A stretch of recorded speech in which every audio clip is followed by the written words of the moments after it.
नमस्कार और एक बार फिर से स्वागत है आपका मेरे प्रोग्राम आपके सवाल मेरे जवाब। और जैसा कि आप जानते हैं कि इस प्रोग्राम के अंदर मैं आपके उन सवालों के जवाब देता हूं जो आप मुझसे पूछते हो मेरे यूट्यूब चैनल के ऊपर और इंस्टाग्राम पेज के ऊपर। और आज के इस एपिसोड के अंदर कुछ ऐसे इंटरेस्टिंग सवालों के जवाब मैं आपको देने वाला हूं जो कि बाकी सबके लिए भी बहुत बेनिफिशियल हो सकते हैं। जैसे कि किसी ने पूछा है कि धूप में आईएसओ कितना रखना चाहिए, या किसी की इवेंट में पिक्चर्स येलो हो जा रही हैं उनको क्या करना चाहिए। और एक व्यूअर का वेडिंग वीडियो कैमरा की बैक स्क्रीन के ऊपर सही लग रहा था, लेकिन जैसे ही उसको उन्होंने बड़ी स्क्रीन के ऊपर देखा तो वो एकदम से ब्लर दिखने लगा। तो ऐसे में उनको क्या करना चाहिए। तो चलो बिना टाइम वेस्ट किए लेते हैं पहला सवाल। पहला सवाल हमसे पूछा है मनु मनिष्क ने, और ये कहते हैं my pictures looks yellow, most of the events has yellow lights, how do I correct it. So देखो यार मनु, ये एक बहुत ही कॉमन प्रॉब्लम है। जब भी आप किसी इवेंट को शूट करने के लिए जाओगे या आप कभी भी वेडिंग को शूट करोगे तो वहां पर ज्यादातर आपको येलो लाइट्स मिलेंगी और कई बार आपको कलर्ड आरजीबी लाइट्स भी देखने के लिए मिलेंगी। सो ऐसे में आपके पास बहुत सिंपल सा सॉल्यूशन होता है कस्टम वाइट बैलेंस। पर ज्यादातर लोग कस्टम वाइट बैलेंस की तरफ नहीं जाते और वो केल्विन के अंदर वाइट बैलेंस को सेट करने की कोशिश करते हैं। पर केल्विन में वाइट बैलेंस आपको तभी सेट करना चाहिए जबकि वहां पर जो उस सिचुएशन में जो लाइट्स लगी हुई हैं उनका वाइट बैलेंस या उनका कलर टेम्परेचर आपको पता हो, या आप चाहते हो कि आपकी जो पिक्चर्स हैं उनकी लुक वार्म लगे या कूल लगे। पर अगर आपको कलर्स में एक्यूरेसी चाहिए तब आपको कस्टम वाइट बैलेंस लेना चाहिए। और कस्टम वाइट बैलेंस लेना कोई मुश्किल काम नहीं है, पर फिर भी पता नहीं क्यों लोग इसको अवॉइड करते हैं। और कुछ फोटोग्राफर्स मुझे ये आर्ग्यूमेंट देते हैं कि वेडिंग के अंदर उनको बहुत जल्दी जल्दी लोकेशन चेंज करनी पड़ती है, सो हर बार कस्टम वाइट बैलेंस सेट करना पॉसिबल नहीं है। तो मेरा कहना आपको सिंपल सा ये है कि आपके कैमरा में मल्टीपल वाइट बैलेंसेस स्टोर किए जा सकते हैं। आपके पास में यूजर प्रीसेट्स होते हैं जो U1, U2, U3 हो सकता है, उसके अंदर भी आप अलग अलग वाइट बैलेंस सेट कर सकते हो।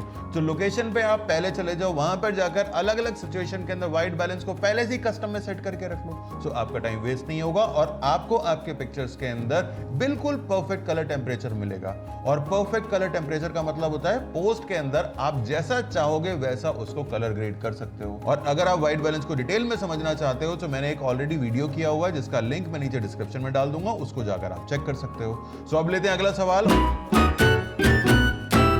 और अगला सवाल हमारे से पूछा है सबीर ने, और ये कहते हैं धूप में वीडियो बनाते वक्त आईएसओ कितना रखना चाहिए, 100, 200 या 400। तो देखो यार सबीर, मेरा मानना यह है कि आपको आपके कैमरा के या तो बेस आईएसओ पे शूट करना चाहिए या फिर आपको उसके नेटिव आईएसओ पे शूट करना चाहिए। आप दोनों में डिफरेंस यह है कि अगर आप स्टैंडर्ड फॉर्मेट में यानी कि आप एचडीआर में शूट कर रहे हो, जो कि हम यूजुअली शूट करते हैं, तब आपके कैमरा का बेस आईएसओ अगर 64 है तो आपको 64 सेलेक्ट करना चाहिए। अगर आपके पास में 100 बेस आईएसओ है तो आपको 100 चूज करना चाहिए। पर अगर आप लॉग में शूट कर रहे हो तो ऐसे में आपको नेटिव आईएसओ यूज करना चाहिए, जो ज्यादातर केसेस के अंदर 800 होता है। सो अगर आपको आईएसओ 800 ज्यादा लगता है और आप लॉग में शूट कर रहे हो तो ऐसे में आपको एनडी फिल्टर को यूज करके लाइट को कट करना चाहिए, क्योंकि यहां पर आपके पास ऑप्शन नहीं है कि आप आईएसओ को घटा सको। लेकिन अगर आप एचडीआर में शूट कर रहे हो तो आपको आपके कैमरा का बेस आईएसओ यूज करना चाहिए और लाइट फिर अगर ज्यादा लगती है तब आपको एनडी फिल्टर यूज करना चाहिए।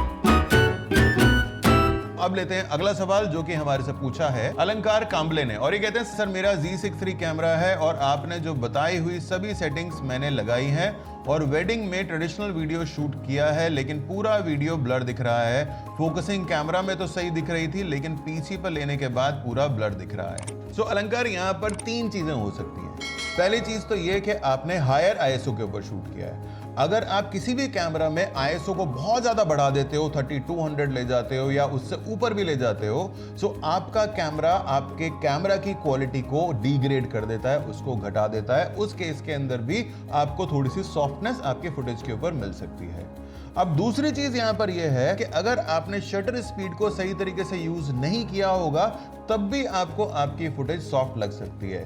अब स्टिल में तो आपको पता ही होगा कि किस तरीके से काम करती है, लेकिन वीडियो में भी शटर स्पीड का रोल होता है। आप अगर 25 FPS के ऊपर शूट कर रहे हो तो शटर स्पीड आपकी 1/50 होनी चाहिए, लेकिन अगर आप 1/50 से नीचे जाते हो तो यहां पर भी आपसे गलती हो सकती है, क्योंकि जैसे ही आप 180 डिग्री के रूल को ब्रेक करोगे, आप 1/50 की जगह पर 1/30 पर जाओगे, 1/20 पर जाओगे, तो वहां पर मोशन ब्लर आ जाएगा और कई बार वो मोशन ब्लर भी आपको सॉफ्टनेस के तरीके से लग सकता है। और तीसरी सबसे इंपॉर्टेंट चीज है फोकस।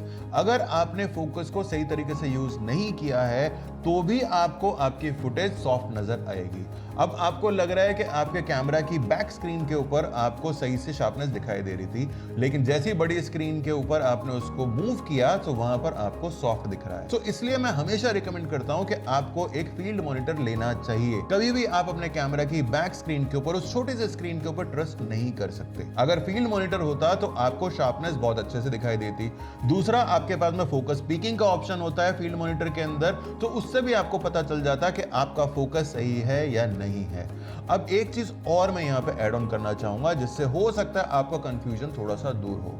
अगर आप 1.2, 1.4 या 1.8 के वाइड अपर्चर के ऊपर शूट करते हो तो वीडियो के अंदर आपका एक ही सब्जेक्ट फोकस में रहेगा और बाकी सारे लोग आउट ऑफ फोकस हो जाएंगे। यहां पर आपको वाइडेस्ट अपर्चर को यूज नहीं करना है। आप 5.6 के ऊपर रखकर और 24 की फोकल लेंथ के ऊपर अगर शूट करोगे तो आपको बेटर ट्रेडिशनल वीडियो मिलेंगी, आपको बेटर शार्पनेस मिलेगी। सो आपको किन चीजों का ध्यान रखना है? आपको आईएसओ को चेक करना है, आपको एक फील्ड मॉनिटर यूज करना है, आपको 180 डिग्री का शटर का रूल अप्लाई करना है। तब आप एक बार शूट करके देखो और आपको बेटर शार्पनेस आपकी वीडियो के अंदर मिलेगी। और हाँ, वेडिंग में जाकर ये एक्सपेरिमेंट नहीं करने होते हैं। जो भी सेटिंग बताता हूं उसको आपको पहले घर में ट्राई करनी है। आप सीधे वेडिंग में जाकर के अगर वो एक्सपेरिमेंट करोगे तो यही होगा जो आपके साथ में हुआ है। अब लेते हैं अगला सवाल जो कि हमारे से पूछा है बिमल स्टूडियो ने, और ये कहते हैं सर मुझे निकॉन D7500 में एक्सटर्नल माइक लगाने के बाद 3 सेटिंग ऑप्शन समझ में नहीं आ रहे हैं। Microphone sensitivity, frequency response, wind noise reduction. कृपया बेस्ट साउंड क्वालिटी के लिए इन सेटिंग्स को क्या रखना चाहिए बताएं। सो यार बहुत सिंपल सी चीज है। माइक्रोफोन सेंसिटिविटी का मतलब है कि आपका जो माइक्रोफोन है उसकी आवाज किस रेंज में जाएगी।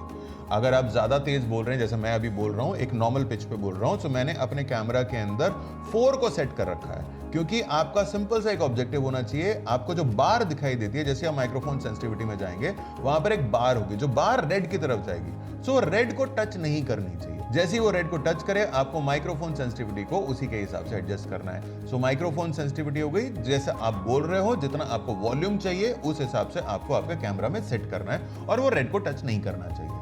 अब दूसरी चीज आपने पूछी है कि फ्रीक्वेंसी रिस्पांस क्या रहना चाहिए। तो फ्रीक्वेंसी रिस्पांस आपको अगर वॉइस ओवर कर रहे हो तो आपको वॉइस पे रखना है, और अगर आप एम्बियंस रिकॉर्ड कर रहे हो तो आपको वाइड रखना है। और तीसरी चीज आपने पूछी है विंड नॉइस रिडक्शन।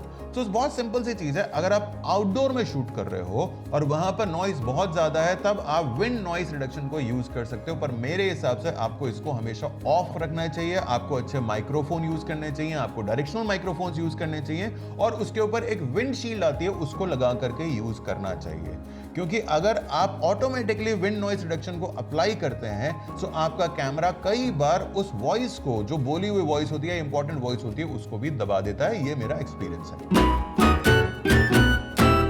अब लेते हैं अगला सवाल, और अगला सवाल हमारे से पूछा है लॉर्ड चुंग ने, और ये कहते हैं कपल पोर्ट्रेट कौन से लेंस पर ज्यादा अच्छा आएगा, 85mm प्राइम पर या 70-180 mm पर। बहुत ही इंटरेस्टिंग सवाल है। पोर्ट्रेट शूट करने के लिए आपको 85mm की फोकल लेंथ चाहिए होती है, क्लियर है। तो इसका मतलब कि आप प्राइम लेंस को यूज कर सकते हैं।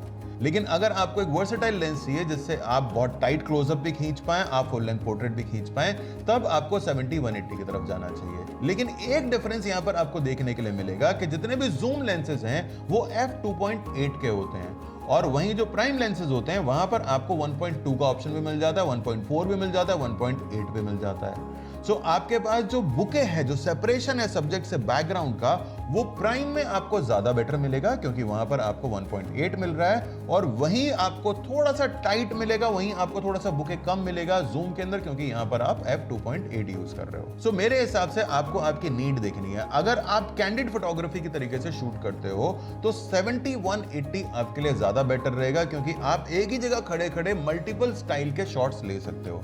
लेकिन अगर आपके लिए बुके बहुत इंपॉर्टेंट है तो आपको 85mm प्राइम की तरफ जाना चाहिए।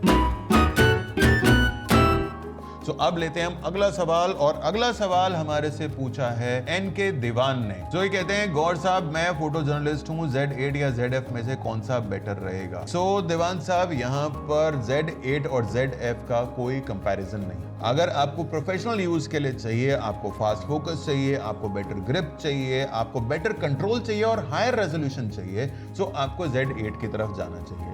और ZF उन लोगों के लिए है जो कि शौकिया तौर पे फोटोग्राफी करते हैं, क्योंकि उसके अंदर आपको ग्रिप अच्छी नहीं मिलती है।